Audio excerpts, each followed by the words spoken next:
Hey guys, welcome back to the Jas and Jo Show starring Jasmine and Joseph. Okay, so we just wanted to give you guys a little update real quick before we go into the content video part. So with the coffee shop, we're still waiting on the official go-ahead from Menards to get in there. So we're looking at sometime in October, hopefully. And with real estate, we are going to look at a deal in Georgia when we go in a couple days. It's a duplex, so we've done some research and it can turn into a really good deal.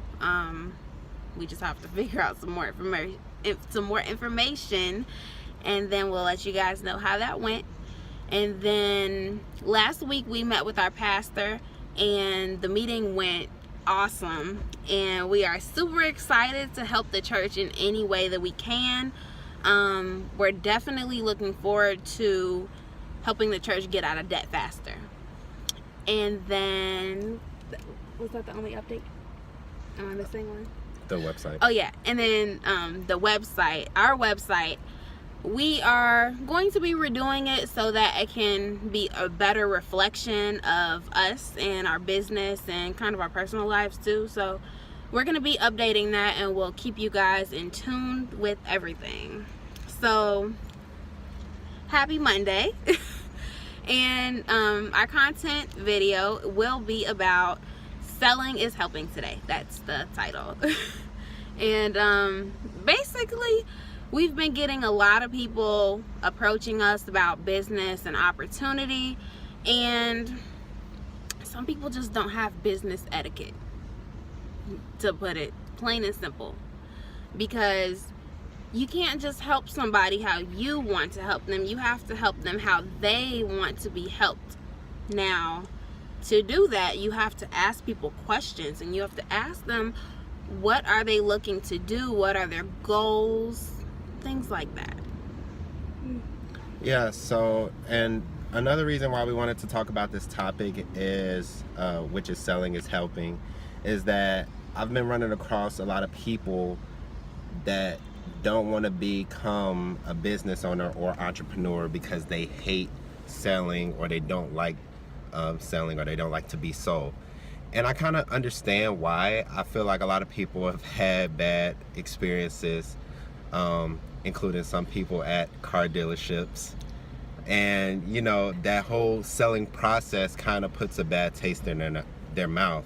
And I think what people need to understand is that selling happens every day between regular people all the time. A teacher has to sell her students on the fact that a good education and going to college is a good idea. When you're at a job interview, you're selling yourself to the company and telling them why you are a good employee for them. And I mean, everything is a sales pitch in some way, shape, or form. It's just that a small percentage of the population actually gets paid to actually sell a product, like in a commission form or whatever. And what I want to encourage people to do is not be afraid of the selling process, because when it is done correctly, it isn't selling, it's providing value to someone or a company. The best salespeople that I've ever met they don't even consider themselves salespeople. They're like consultants.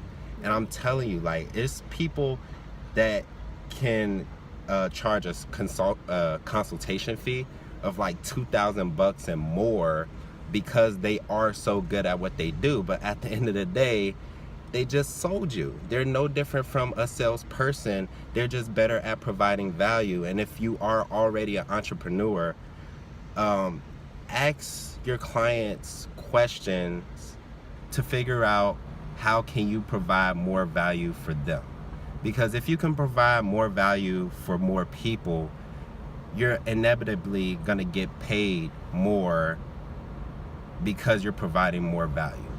One of my mentors actually shared with me that when it comes to people, it's never a money problem, like ever. Well, sometimes it is, like I've seen on occasion, but for the most part, if a person can justify a purchase, they will go out of their way to find the money to make the purchase.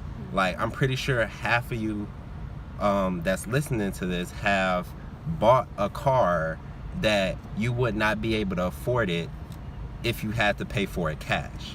So essentially, what you did is you justified a purchase, and then you were able to find the funds necessary in order to facilitate that purchase.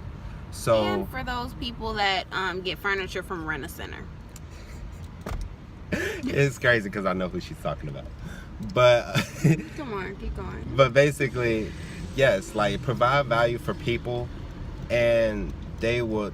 And I can tell you guys, like, we've paid for things that we definitely could not afford on our own. Like, technically, that's our whole business model. So it's never too much money, but there are occasions where there's not enough value. So provide value, and the money will come. Yep. And I think that just about wraps it up. Yes, it does. So thanks for watching, and we'll see you next Monday. Bye.